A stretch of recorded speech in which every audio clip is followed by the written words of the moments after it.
Ya estamos al aire, mis queridos amigos, es miércoles. En cápsulas o en gotas, mi chief. Este programa que hemos hecho para transmitir cultura, para transformar a nuestro país de alguna manera, que no caiga el ánimo, el entusiasmo por la lectura entre los jóvenes. Motivación principal, que son ellos, los jóvenes, los que desde el Ateneo de la Juventud de 1909, después pasando por la gente de 1915, todas esas generaciones magníficas que nos dejaron un legado en la literatura, en la poesía, en la práctica de los cuentos, en la narrativa histórica, en los hechos, en la crítica a la Revolución Mexicana. Llegamos a los 50. A los 50, la generación de medio siglo que hemos venido trabajando y platicando con ustedes.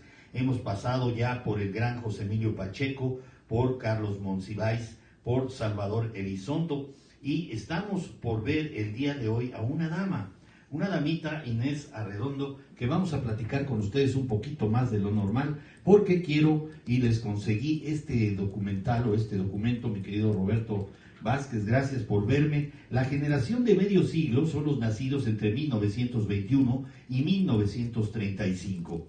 La crítica y el cosmopolitismo, así le llama Enrique Krause en la página 399 de Los rostros, las caras de la historia 1. Les recomiendo que la lean. Marcelita Colunga, mucho gusto en saludarte. El contorno de las generaciones se oscurece a medida que la mirada se acerca al momento actual. Las dos que siguen en el ciclo se encuentran respectivamente en su cenit y su ascenso. De lo que se trata aquí es de arriesgar un perfil, no un veredicto. Ciertas tendencias en el temple de cada una parecen definitivas. La cámara enfoca más borrosamente los últimos 30 años. La generación de los nacidos entre 1921 y 1935, bautizada por Wigberto Jiménez Moreno como generación de medio siglo, es la más heterogénea de las cuatro que integran el ciclo. El primal sacrum o scrim de su promoción inicial es un no atemperado. En octubre de 1945 organizan un congreso de crítica de la Revolución Mexicana. Un poco distantes de aquel momento histórico, no tan vehemente es estar insertos en ese momento como fue pues José Vasconcelos, Antonio Caso, en fin, toda esa generación de 1909 y después de 1915, todavía inmersos antes de que se diera pues en la fórmula revolucionaria de institucionalizar la presidencia después de un caudillismo, un caudillaje intenso. Nos deja esta posibilidad un nuevo enfoque en la literatura, como nos dice Enrique Krause en esta obra. Claudia de la Mora, gracias. Héctor Sánchez, Óscar Anselmo. Y voy a parafrasear, decía: pero si su destino político es todavía incierto, la generación de medio siglo se le debe una inmensa obra cultural, esa obra cultural sin precedentes en la historia contemporánea. El cosmopolitismo pudo restar profundidad a su visión histórica, pero enriqueció su labor cultural. Fíjense de ahí la importancia de lo que les voy a leer más adelante sobre Inés Arredondo. La naturaleza de sus proyectos semeja más una constelación de esfuerzos individuales que un afán generacional. De las cuatro estaciones de este ciclo es la más plural. Cada rama de la cultura occidental moderna ha tenido desde entonces su representante mexicano. El intento de apropiación cultural de Vasconcelos, Reyes y Paz lo desarrolla.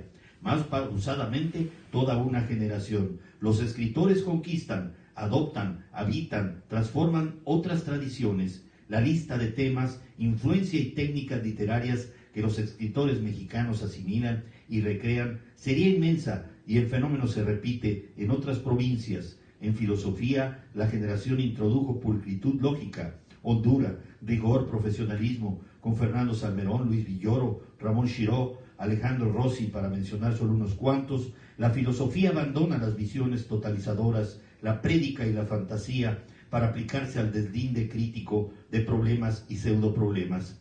Es una lástima que no hayan formado, con la excepción dolorosa de Hugo Margain, discípulos a su altura. Pues ahí lo tienen, gente extraordinaria. Estamos hablando de la generación de medio siglo. Krause hace alguna acotación y solamente menciona un quinquenio. Esta gente que tuvo esta ilustración dice: celebré mucho, hablando de un reconocimiento que se le otorgó a Alejandro Rossi, por el valor de su libro y el de su obra toda. También por una razón, digamos, de moral pública. El premio representa una señal de alerta para que el lector de México contraste de una buena vez lo que Rossi llama literatura de aeropuerto, esa grafomanía cursi y vacua tan de moda, con la verdadera literatura, la que nos han legado, por ejemplo, los autores de la generación de Rossi, nacidos en el pródigo quinquenio de 1929 a 1934. Algunos de ellos ya los hemos visto: Eduardo Lizalde, Jorge Ibargüengoitia, Juan Vicente Melo, Inés Arredondo, que el día de hoy vamos a platicar acerca de ella, Marco Antonio Montes de Oca, Sergio Pitol, que ya lo vimos, Salvador Elizondo, ¿verdad, Davidcito? Julieta Campos, Ulalume González de León, Juan García Ponce, Gabriel Said, José de la Colina, entre otros. Por supuesto, nosotros tocamos a José Emilio Pacheco, a Carlos Monsiváis también. Y bueno, pues entre otros, en la medida en que han practicado una literatura exigente, original y crítica, todos ellos habitan el Edén de la literatura mexicana. Ahí lo tienen, también un trabajo que es digno de mención, que se encuentra por ahí pongan por favor Inés Arredondo, los que tengan el interés de ver y escuchar la crítica que hace un experto en literatura acerca de cuál es el porvenir o el devenir de la obra de Inés Arredondo. Mujer, pocas. Esta mujer que pues no hemos tocado, si ustedes recuerdan, de todas las generaciones de 1909, del 15 hasta el 50, creo que nos hemos dado a la tarea de la mujer pues como un caso aparte, como un caso único, y así lo es, efectivamente. No hemos tocado muchas veces lo femenino en este espacio, y precisamente antes de darles la biografía de Inés Arredondo, voy a hacer un análisis sobre destiempos.com. Escribe: el lector idealizado de Arredondo, la experiencia como punto de partida. A ver, recuerden ustedes, mis amigos, cómo eran las costumbres mexicanas en los 30s y 40s y 50s. La mujer no tenía ni derecho a voto. Recuerden ustedes que hasta 1952 tuvo derecho a voto. Entonces la mujer tenía que obedecer lo que decía el hombre. Afortunados tiempos aquellos. Ahora todos andamos de mandilones, ¿o no? Tratemos entonces de entender una mujer que quiere salir de ese costumbrismo y que le es casi imposible. Hay una película que vi que les recomiendo, Mariana, con Roberto Cañedo, con Julio Alemán, y Mariana es una chica muy guapa, pero se centra precisamente en ese afán que ella tiene de dejar al novio ahí parado en la estación del ferrocarril, y logra irse y finalmente acaba casada como todas las demás. Quiere decir que el costumbrismo arroja pues lo mismo, y uno tiene que adaptarse a esas épocas. Era difícil romper esos esquemas de el liberalismo femenino hasta entrados ya los 70s o los 80s, cuando ella en el 89 pierde la vida. Al respecto no cabe duda, dice aquí este escritor, que todo escritor, valga la expresión, siempre tiene en mente a un lector idóneo o idealizado. Inés Arredondo no es la excepción, y aunque en un principio todo empezó como un mero ejercicio de desahogo, yo preferiría un rincón que me dejara en paz y leer. Después estudié literatura, me casé, tuve a mi hija mayor, luego tuve una pérdida muy grande, su segundo hijo nació muerto. Y ahí, fíjense cómo el dolor es inspirador para muchas gentes, Y ahí comencé a escribir para vencer el dolor. La literatura, el arte de crear historias, se convirtió para Arredondo en su oficio, y lo único que le interesaba hacer es contar una historia, hacerla que trascienda a sí misma. Esa es mi meta. No me importa si sucedió o no. Si un pedazo de historia real me sirve, lo uso y lo demás lo desecho.